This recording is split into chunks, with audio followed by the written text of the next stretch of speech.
I'd like to say welcome, thank you for joining in, but I really want to just cut to the chase because you're probably wondering, like, what is going on? What title is this? Baal Guava, Baal Gaiva? Like, is this a spelling error? What's really going on? So I don't like to hide things. I'm not trying to keep any. I'm not like a secretive type of guy. I want to explain to you my thought process and why I called this share what I called it. So I knew I was planning to speak about Gaiva, right? And I did a search engine. I did a search on Google. I was trying to find something about Gaiva, and so I put in the word Gaiva, and sure enough, an article pops up that talks about guava because the Google thought I was talking about guava, even though I was really talking about Gaiva, because I guess Gaiva and guava sound alike. And so the title of the article that I found on Yahoo was actually called. It said we're calling it guava is the summer fruit. Okay, that's going to be guava. Guava is the flavor of summer. So they were making a prediction that this year, 2025, the fruit of the summer. I guess because every summer has a fruit. I guess I didn't know that. But okay, if apparently every summer has a fruit, and this summer, 2025, the fruit's going to be guava. Something. It's a very in style type of fruit. So, anyways, I just thought that was fascinating. That in my search about Gaiva, I found the guava, and then I'm thinking like nothing's a coincidence, even that. So let's try to incorporate the two.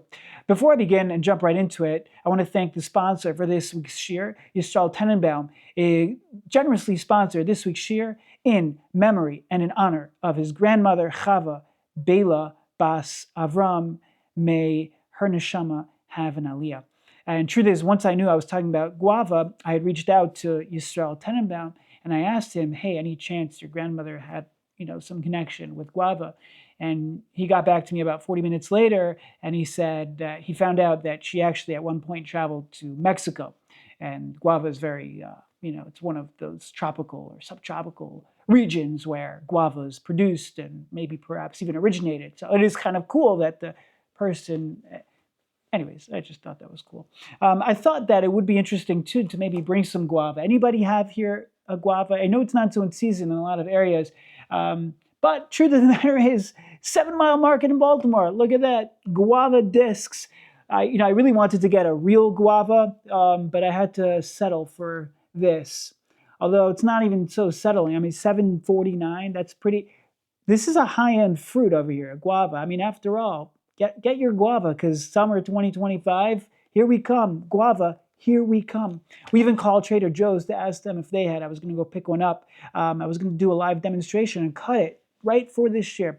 But lo and behold, they didn't have it, so I'm settling with these guava discs. I tried one before. Quite delicious, tarty, and nutritious. Speaking about nutritious, the guava, I was just reading about it today, since I was exploring the topic of Gaiva, so guava was the next thing on the list. So on my research about guava, it's interesting. It has like 200% over the daily need for vitamin C. So we have a certain quota of vitamin C that we need per day. This is like 200% times more than what you need. Just to give an example, an apple has like 16% of your daily value intake that's needed. Guava is 200%. It's even more than an orange. Guava, after passion fruit, is like the second most popular fruit in terms of protein. Usually fruits don't have protein. Guava has protein. Something about guava is that they grow in very unique types of places. They grow in all different types of places, and some rocky and different soils. I'll just read to you one of the facts I learned about it. Guava is also amenable to a wide range of soils and will grow in both sandy or rocky soils in addition to loams. Ever heard of a loam? L-O-A-M? I've never heard of it until now. I have no idea what a loam is, but it's a great bananagram word. And they prefer a pH of 4.5 to 7, but tolerating alkaline soil to pH 8.5. Guava is more resistant to drought than most tropical fruits and can withstand long periods of dry weather by ceasing vegetative growth until conditions improve. So they're able to survive in different types of conditions. I was thinking about that. Also, on the outside, they're green and bumpy, but on the inside, it's like a pop of fresh pink, bursting with color and flavor. And there's so much, there's so many health and self-esteem types of benefits, I want to bring to your attention because we are talking about Gaiva and Guava. And it's important not to be a Baal Gaiva, but perhaps to be a Baal Guava is okay, because a guava represents, it's a fruit. It's a fruit, it's a berry praetes, just by the way. It has a tremendous amount of vitamin C, which supports brain function. Low levels are linked to depression and fatigue. Okay, so which means that this actually helps that. It will help produce that self-esteem because it's going to make a person not be depressed. Okay, it has vitamin B benefits, which is important for nerve health and stress regulation. Magnesium, it helps regulate mood and calm the anxiety. And antioxidants. It reduces oxidative stress, which is tied to mental well-being. Another couple aspects of guava, it has a modest exterior and a rich inside, which shows and the value that the inner worth.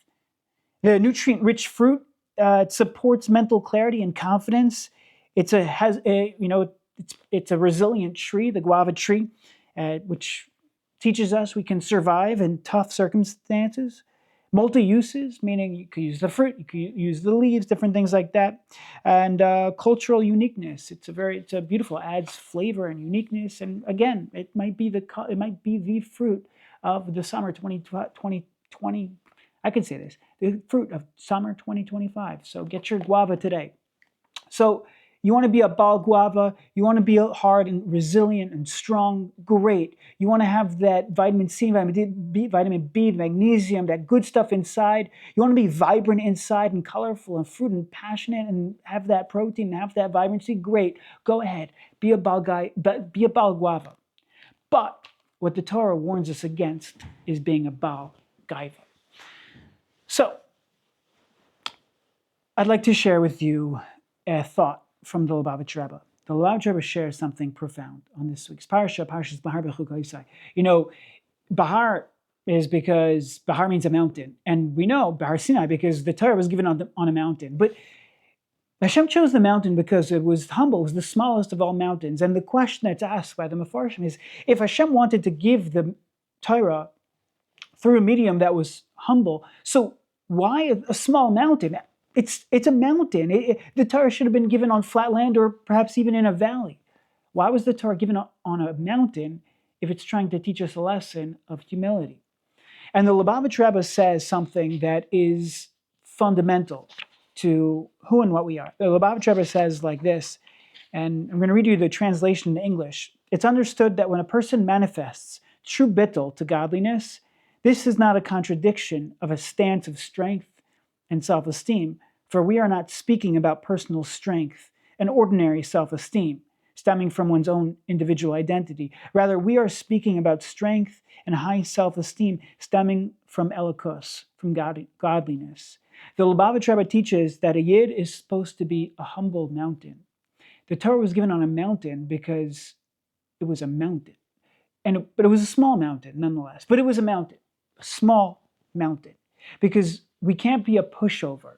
We can't just let people tread on us. We can't just, right? Because the first halacha in Shulchan Aruch is, even if the malikim people are making fun of you, got to stand up and yiskaber kari like a lion.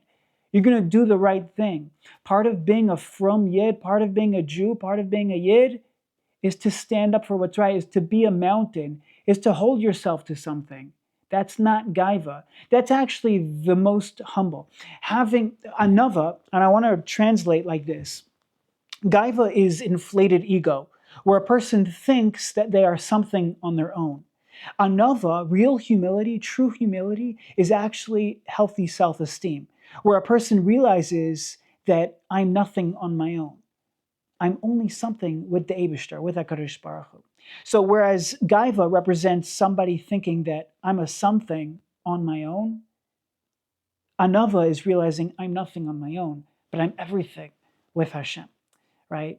Because we're not sticking up for my own ego of, the things that I'm good at because I created them and it's my strength and my prowess and my accomplishments. No, these are God's gift to me. These were hand-picked, like a beautiful fruit. It was hand-picked and given to me by Hashem. So Gaiva is misplaced. It's misplaced identity. And that's why people who have Gaiva actually it's really the most acute low self-esteem, because they're in an isolated world, just they and themselves. It's an egotistical mindset. I heard once ego stands for edge, God out, right? So, but another means you include Hashem in your life. And if he's there, then I could hold myself because I have a lakus as part of who and what I am. I'm a chelak elokam imal mamish. I stand for something. The root of Gaiva, Gimel Aleph Hey, like Geya or Ga, it's like exalted, where you feel like an exalted self. You're an isolated, you're just somebody by yourself. Anava is like the word anu, or ana, to answer. What do you answer to? When you answer somebody, it means that somebody asked a question. You're answering to someone.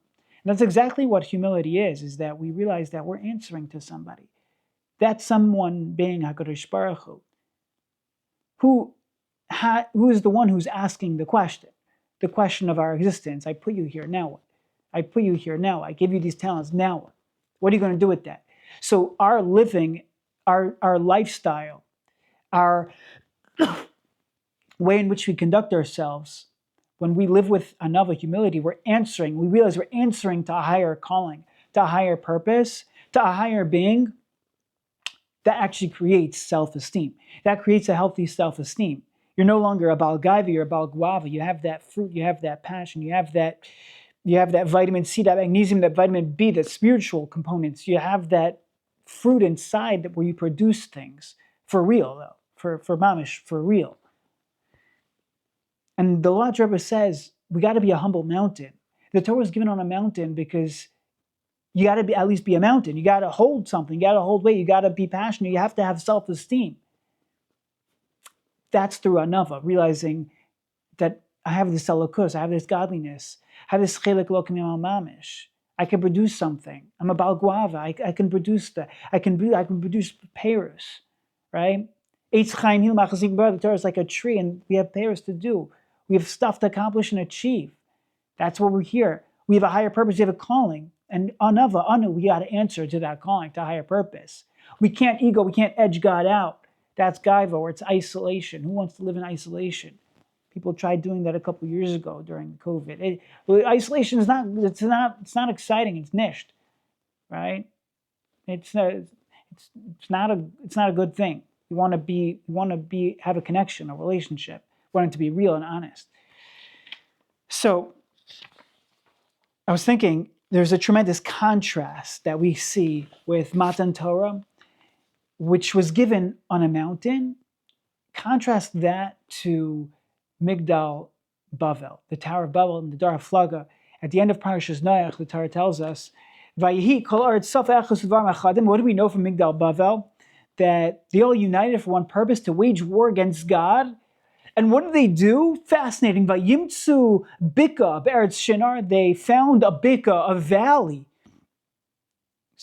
They found a valley. Vayishvu sham, and they settled there. How fascinating is that?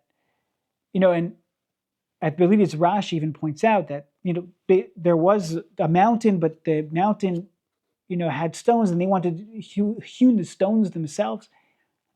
If you're trying to wage war on God up in heaven, if I was the one planning this, the first thing I would have done is said, let's start on the mountain. That would give us a head start, right? It would save us a couple of 1,000 feet, maybe maybe dozens of thousands of feet. That doesn't make sense. Maybe tens of thousands of feet it would save us. What are they dumb? Why would they start in a valley? What's pshat? And I think there's only one pshat. Because a mountain is, of course, everything is... A mountain means that you're using Hashem's world, right? You're utilizing... He's helping you in the process. If they were to use the mountain, it would be defeating their whole purpose. Their whole purpose was that, what do you mean, God? They were full of ego, full of it. And they wanted to have nothing to do with HaKadosh Baruch Hu. So therefore they said, even your mountain Hashem that you created, we're not even going to start with that because we don't want any. We're going to go into a valley. We're going to start from the lowest of the low. And we're going to climb all the way up ourselves. We're going to hew the stones ourselves. We're going to do it all us, and us. Kochi v'otzim yadi, it's going to be us, me. They didn't even want a mountain to do it with. Contrast that with Har Sinai, where the Torah was given specifically on a mountain, where Hashem is saying, no. You want to be successful in life? You need me. I'm the higher being, the higher purpose that's giving you that calling that you're going to answer to. You need me. I'm giving you a head start. Utilize that. Climb that mountain. Utilize that. Be a part of that. Be a part of that experience. Include me in your life. You're going to be successful. Hashem says, me and a haughty person, we can't live in the same place. The people of the generation of the Dar HaFlaga, they said, we don't want anything to do with HaKadosh Baruch Hu, and therefore they built their place starting from a valley. They didn't want a head start that was hand-gifted to them from the natural world, from Mother Nature, from HaKadosh Baruch Hu. They didn't want any of that. They were going to start from where they were going to start, from the lowest of the low. No help whatsoever, thank you, leave us out. Were they successful? Of course not. They got dispersed. Unsuccessful to the nth degree. It's a complete contrast. It's a complete shift when it came to Matan Torah, which is given on a mountain, a small mountain, but a mountain, a small mountain, but a mountain nonetheless. Utilize the mountain. Hashem is saying, here's the mountain, use me, include me in your life, work together, let's do this. Include me in your life, that's what Nava means. Have humility, have that self-esteem. You're going to feel much better about yourself, trust me, because you're going to feel that holiness. You're going to feel that spark of Kedusha. You're going to feel that elokus inside.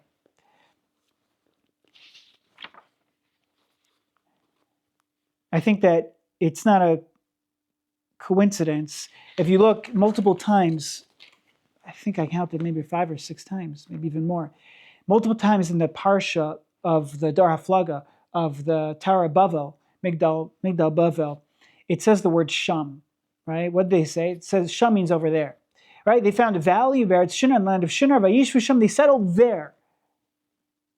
Okay? What did they say? We're going to make a name over there. And Hashem came down. Right?